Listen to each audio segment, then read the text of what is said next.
In 2011, Catherine Segerson signed up for a small studio at the Tannery Arts Center, worked with a group of dedicated individuals to form Catamaran Literary Reader, and the first issue of Catamaran arrived from the printers 10 years ago on October 19th, 2012. I want to congratulate Catamaran on its 10th anniversary.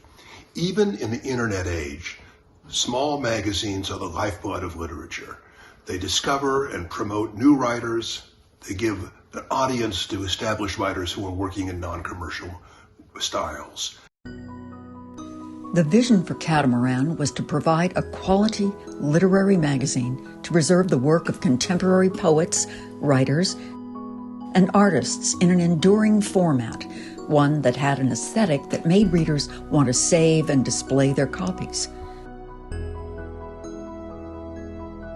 Over the years, the works of 1,500 contributors have appeared in the pages of Catamaran. The magazine has featured both debut and well-known writers and poets, appealing to a diverse readership.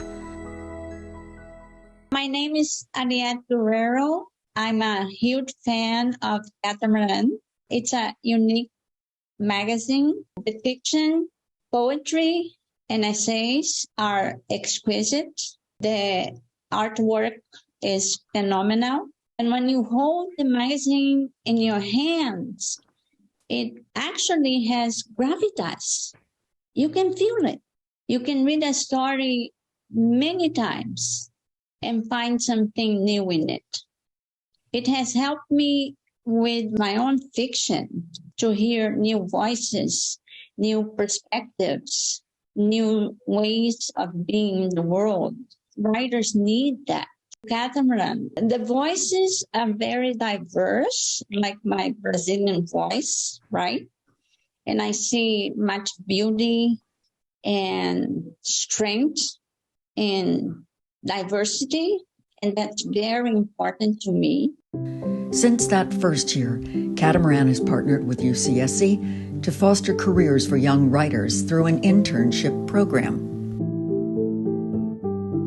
The magazine, with its engaging covers and content, became a center for other programs, such as a writing conference on the Central Coast each summer for the past 9 years. The conference tapped into the literary history of our region by inviting writers on tours to literary landmarks.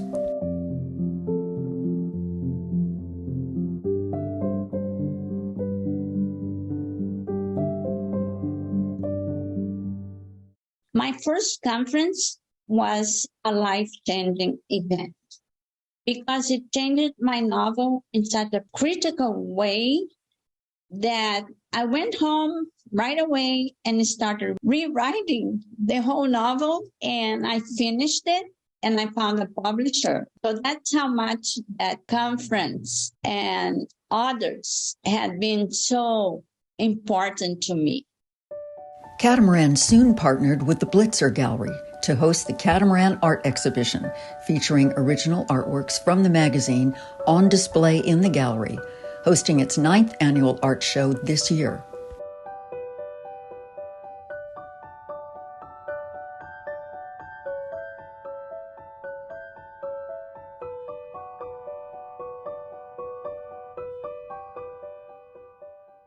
I am Marie Bender, and I was honored to be on the cover of the spring issue of Catamaran. I was thrilled about it.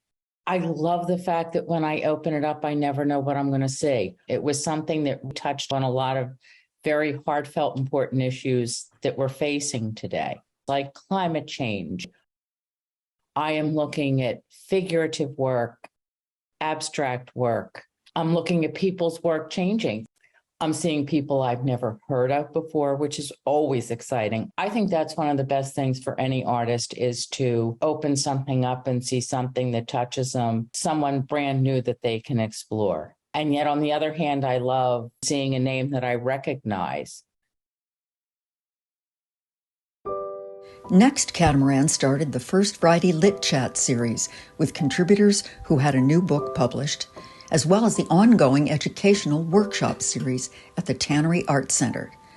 These have been going on for 8 years now. My name is Jay Nichols, and I'm a marine biologist. I had the honor to contribute a piece of writing to the first issue of Catamaran way back 10 years ago. I have so much admiration for Catamaran and everything it stands for. Scientists are also poets, and poets are scientists, and Catamaran embraces all of that. One can consume every issue of Catamaran as a whole human being. There are no barriers in the way Catamaran approaches life. The piece that I contributed, thanks to the wonderful editors and feedback, eventually developed into a full nonfiction book. In fact, it became a movement called Blue Mind. I owe a lot to Catamaran and the editors and the readers for that opportunity. So I'm just here celebrating along with you virtually.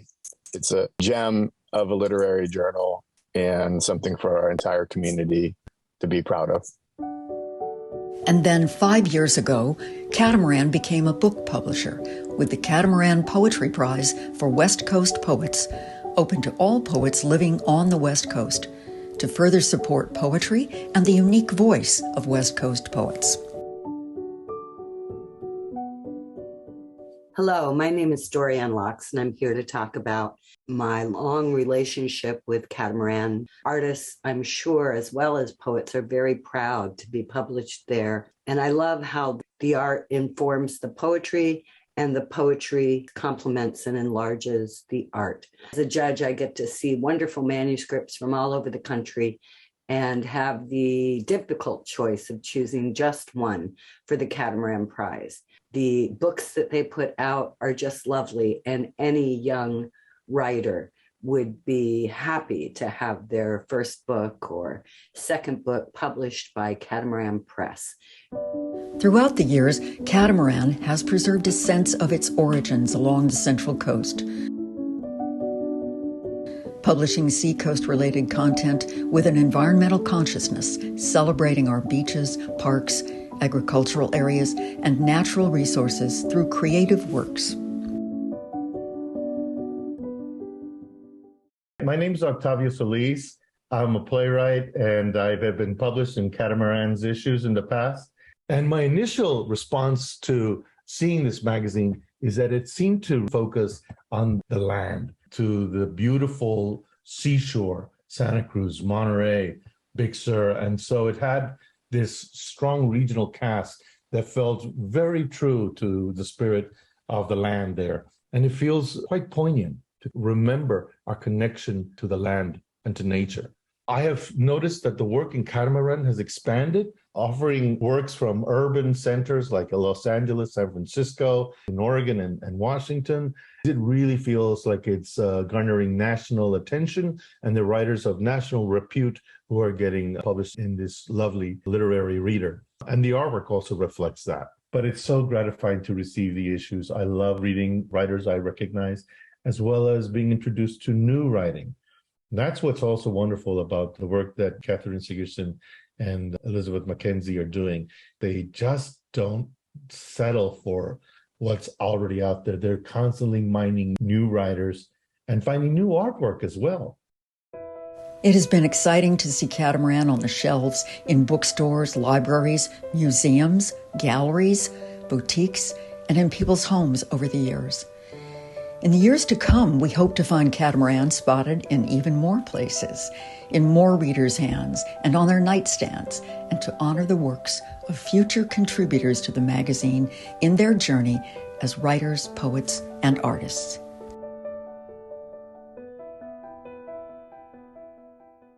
My name is Vicki Darrow. I'm a longtime subscriber, and I own every issue.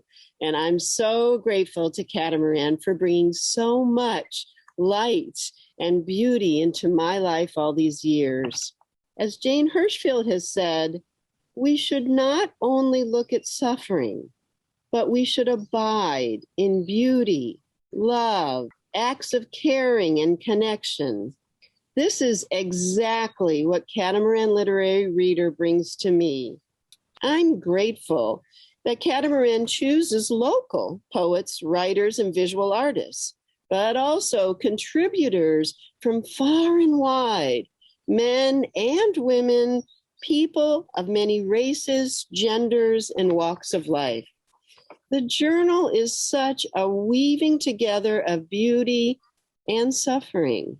It is a true work of art in and of itself, and as I read it, I experience truth-telling coming from the hearts of the contributors and all who are involved in the creation of Catamaran, which I so appreciate in these challenging times. So please do whatever you can to support Catamaran magazine. It's doing important work for the community of both poets and artists.